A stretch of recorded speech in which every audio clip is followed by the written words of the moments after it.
the way that life happened to me, it had to break me down to a point where I had no other choice but to rebuild myself into being the woman that y'all looking at right now. Hey guys, it's your girl Miss Keys. What's poppin'? I know. Look at me. Look at this face. Look at how nah, I'm playing. I'm really, like, I've lost my mind a long time ago, but you know, it's alright. It's alright. It's not that big of a deal. Anyway, I'm back.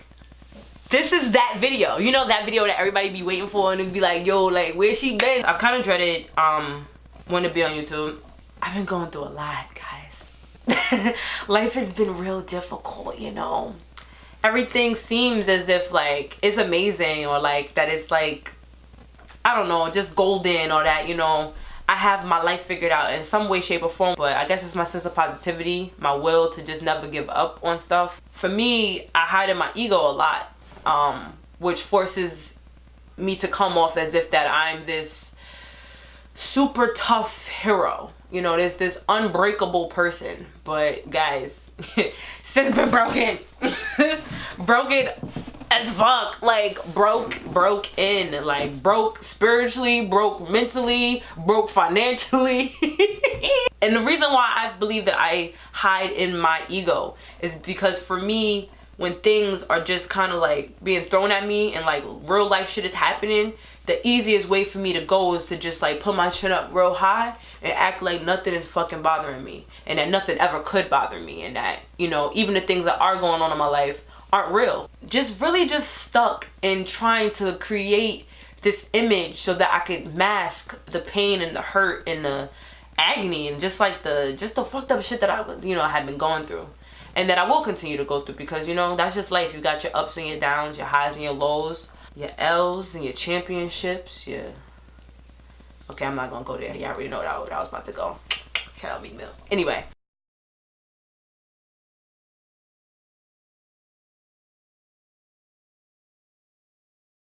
An unfortunate event happened to me on New Year's Eve of 2017. I was raped by one of my male best friends at the time. And I know that word is like mad cringeworthy, right? Like rape. Like that word just always sounds like so bad. But it's not nearly as bad as the action. Because I have people that will be like, yo, don't say that word. And it's like, what other word do I say when that happens, you know? It happened to me before I was about to embark on probably one of the most special times in my life. And, you know, as you know, I was in Paris. And that was literally like, I will never forget that time. No, I didn't go to the police. I was really scared and I thought that they would judge me. It was so many days later, but by the time that I actually, you know, could either gather or wrap my mind around what happened, and I just felt like there was no way. I didn't tell my family, and this was probably be the first time that some of my family members actually find out about what happened, but I'm okay with that. I was really hurt. I was shattered. My whole world was shattered, because it's always this thing in the back of your head that, like, that won't happen to me. You know, you say that all the time, like, that won't happen to me. I want to make that disclaimer, is I'm not saying right here, right now, I'm talking for every woman that's experienced this, but I'm talking for myself. I'm telling my truth, because at the end of the day, I know there's women out there that feel like I felt. To be so broken and so vulnerable, like, all the time, like, every day, you know, feeling as if, like, this is all that I am. It wouldn't matter how much I would, you know, be happy or enjoying my time or having fun. In the back of my head, it was always like, but doesn't matter how happy you are, no matter how much you accomplish or don't accomplish, you're still a rape victim. And like, that would linger on in my mind every single day, to the point where it became so bad I was having anxiety attacks, and it got to the point where it was just exhausting. Like, I remember one night I was just crying in bed and I was praying, like begging. Like, I had never in my heart prayed and begged so hard for something, like, take this pain away from me, take this hurt away from me. That became like an everyday thing for me. Experiencing all of that and still having to go to school and go to work and be a daughter and be a granddaughter and be a friend and be all of these things, number one thing that I say is like, there has to be destruction before reconstruction. And I feel as if that there's a point in your life where you have to make a decision on whether or not you're going to choose to be happy for yourself and understand that whatever has happened to you has happened, and you have to, one, deal with it, get through it, go through it and get through it, or you don't. And I didn't want to be miserable. So I actively, every single day, is actively making a choice like, I'm going to be happy. I'm not going to allow this thing that happened to me to be me, to become who I am. And basically I had to find Kiera again. I had to find who she was. Anyone that has experienced being a rape victim or ever was molested as a child or ever was, you know, in an abusive relationship or whatever the case may be, any type of trauma that you've ever experienced, no one can really help you through that. And I know that sounds like, oh, like, you know, I'm gonna just put it all on my back and I'm gonna just deal with it and, you know, I don't need to reach out to nobody. No, it's more so like the things that's going on in your brain,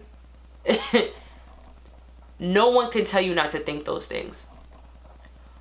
The things that you feel from on an everyday basis, no one can make you unfeel those things. It doesn't matter how much therapy you go to. It doesn't matter how much you pray. But it's the aftermath that really kind of just like tears you down as a person.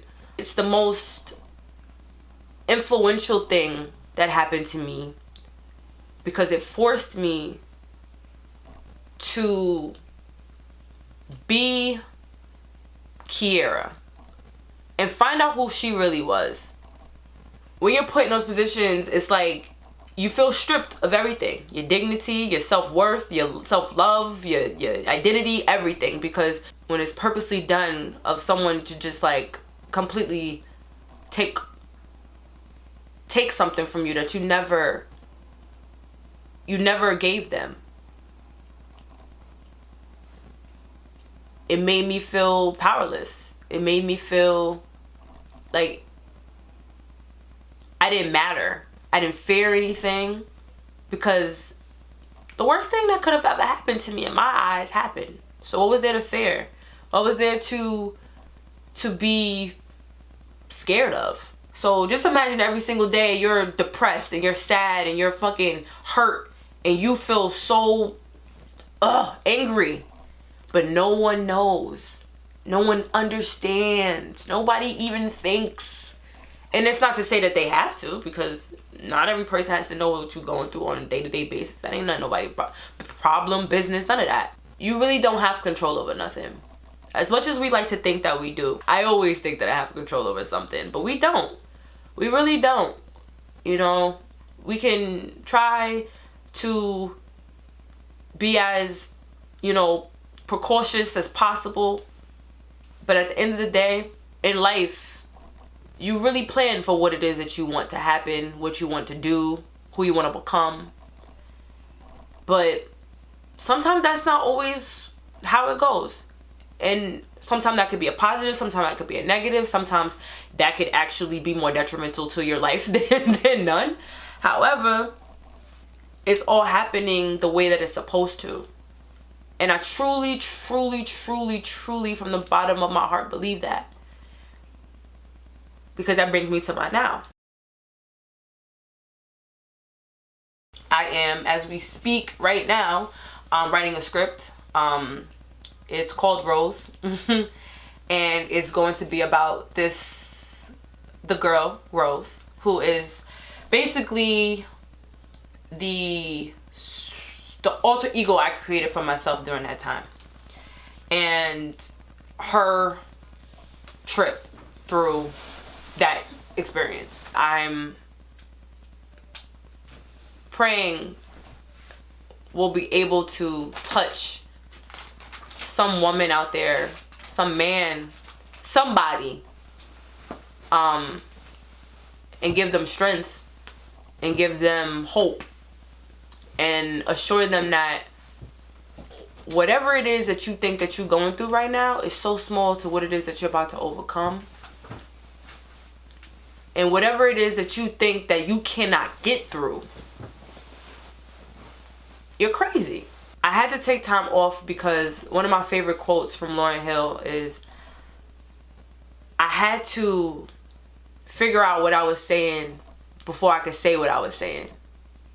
And that's what happened to me. I'm happy with my life at this point. They're stepping stones to everything. And I'm really, really actually just like, being okay with that now. My mom taught me that.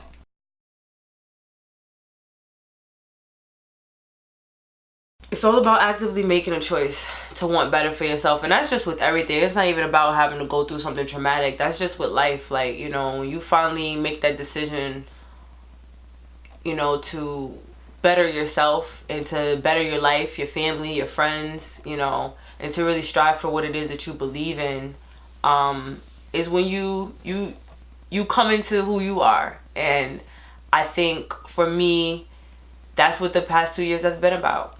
So I say all that to say that believe in yourself, love yourself, take care of yourself, everything yourself. Because at the end of the day, it's about you, kid.